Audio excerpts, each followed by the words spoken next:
안녕하세요, 주인장입니다. 자, 오늘은 30대 여자분들을 위한 영상입니다. 30대 여자분들 중에서 혹시 이런 고민이 있는 분들 없나요?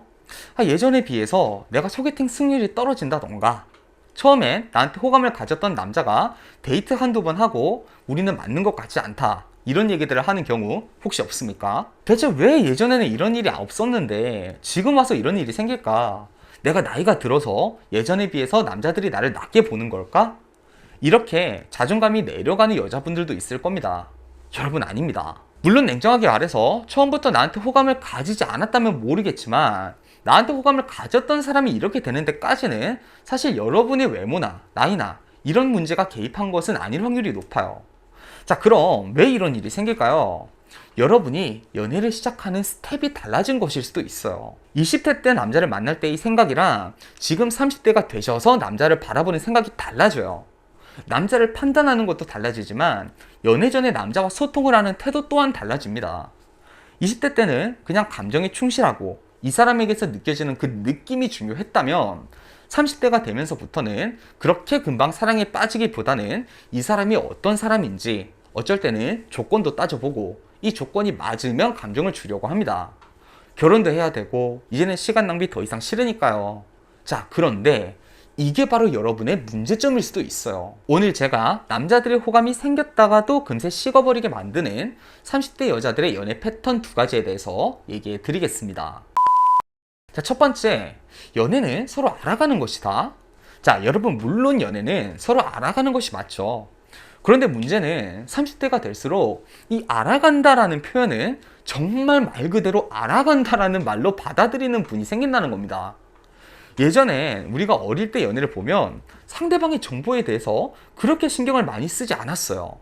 근데 점점 나이가 들수록 이 정보, 조건, 이런 걸 따지게 됩니다.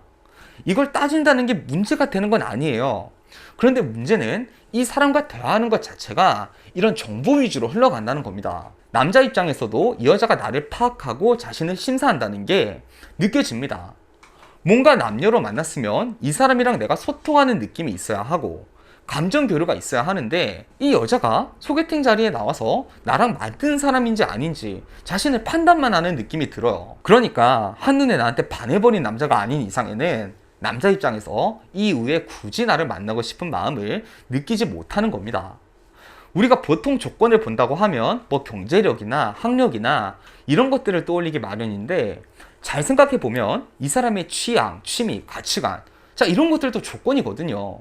근데 이런 주제로 얘기를 하면 내가 조건을 따지는 건 아니지 않나? 이 생각을 하시는 거예요. 자, 제가 두 가지 예시를 들려드릴게요. 평소에 어떤 음악 좋아하세요? 저는 팝 좋아해요. 그래요. 그럼 팝 관련된 공연 같은 것도 다니시는 편이세요? 아니요, 그냥 운전할 때 즐겨 듣습니다. 여자는 속으로 나는 공연 같은 거 다니는 거 좋아하는데 이 사람이랑 취미 공유가 가능할까? 이런 생각을 하고 있어요. 자, 두 번째 예시 한번 봅시다. 평소에 어떤 음악 좋아하세요? 저는 팝 좋아해요. 진짜요? 저도 팝 좋아해요. 저스틴 비버 피치 저 진짜 좋아하는데 어떤 노래 좋아하세요? 저는 해리 스타일스 좋아해요.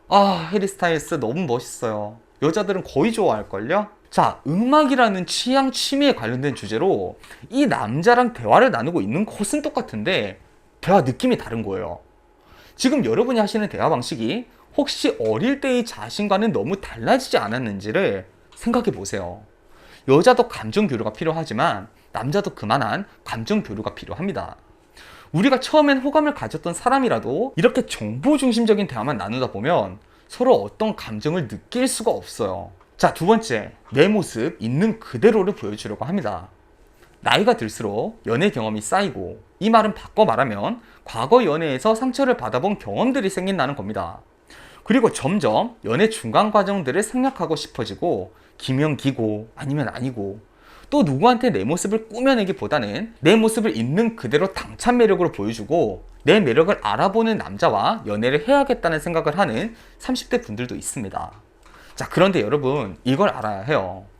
우리가 보통 이렇게 하는 이유는 내 모습을 숨기고 만났다가 나중에 서로를 알아가면서 실망하고 헤어질까봐, 자, 그래서 이런 생각을 하거든요. 그러니까 처음부터 다 알고 만나자, 자, 이렇게 되는 건데요. 여러분, 감정이라는 건 환상과 상상 속에서 커집니다. 우리가 사람은 따지고 보면 몇 년을 만나도 그 사람이 어떤 사람인지 다 알 수가 없어요. 그러니까 아무리 우리가 서로를 파악하려 해도 알 수가 없는 거예요. 근데 연애 초에 몇 번 데이트를 한다고 내가 내 모습을 있는 그대로 보여준다고 남자가 나를 다 알고 좋아하게 된다? 그리고 그런 연애의 시작만 바란다? 여러분, 그거 비효율적입니다. 이미 남자는 나를 만난 그 순간부터 나에 대한 환상은 그려나가고 있어요. 이 여자는 이런 사람일 것 같다, 이런 생각이 이미 만나서 1시간 안에 다 그려져 있다고요. 그리고 거기서 이미 나에 대한 호감은 80% 이상 결정이 나 있습니다. 그런데 내가 내 모습을 있는 그대로, 말 그대로 솔직하게 보여주려고 남자의 이런 환상을 다 깨나요. 나는 이런 모습의 이 여자를 상상하고 호감을 가졌던 건 아닌데? 이렇게 남자는 자기가 상상했던 모습이랑 내 실제 모습이랑 싱크로율이 떨어지면 본능적으로 감정 투자를 멈출 수밖에 없어요. 제가 예전 영상에서 이런 얘기들을 했었습니다. 남녀 관계는 어느 안정선까지 감정이 꾸준히 올라가지 않으면, 어느 선에서 정체가 되어버리면 역설적으로 감정이 줄어든다. 자, 이렇게 얘기를 했어요. 이 상황의 표본인 겁니다. 이 상황이 그대로 나타나니까 데이트 한두 번 하고 나면 나를 정리를 해버리는 거예요. 남자가 내 모습에 대한 환상을 가지고 있을 때 그 환상을 굳이 깨버릴 필요는 없습니다. 지금 당장 이 남자가 내 모습과는 전혀 다른 내 모습을 상상하고 사랑하고 있는 것 같더라도 시간이 지나면서 감정이 더 커진 뒤에는 천천히 내 모습을 보여주면 받아들일 것도 너무 고지식하게 내 모습에 솔직해야 한다는 강박에 그대로 다 보여줘서 그 남자의 감정에 제동을 걸 필요는 없는 거거든요. 자, 여러분, 오늘 대표적인 30대가 되면서 연애전 과정에서 실수를 하시는 2가지 짚어드렸습니다. 여러분, 나이가 들면 마음이 조급해집니다. 내가 1년, 2년 연애하다가 실패하면 그 시간 손해는 어떡하나. 자, 이런 생각 드실 수 있죠. 그런데 이 생각으로부터 여러분의 연애가 더 어려워지게 되고, 그로 인해서 내 자존감이 떨어진다면 누군가를 만나는 것 자체가 부담스럽고 어려워지게 됩니다. 시간을 아껴보려다가 더 시간을 낭비하게 되는 거죠. 연애를 할 때만큼은 사전에 따져볼 건 따져보되 과정에서만큼은 그 남자와의 감정을 나누셔야 합니다. 적어도 그 남자랑 대화하는 시간만큼은 여러분은 20대로 돌아가셔야 합니다. 집에 돌아와서 그 남자를 이모저모 따져보시더라도 그 순간만큼은 그 교류의 감정을 다 하시기 바랍니다. 그래야 여러분이 연애 승률이 올라가실 거고 더 좋은 남자들도 만날 수 있을 겁니다. 자, 여러분, 오늘 강의 여기까지였고요. 저는 연애 언어 주인장이었습니다. 자, 여러분, 오늘도 행복한 연애 하세요.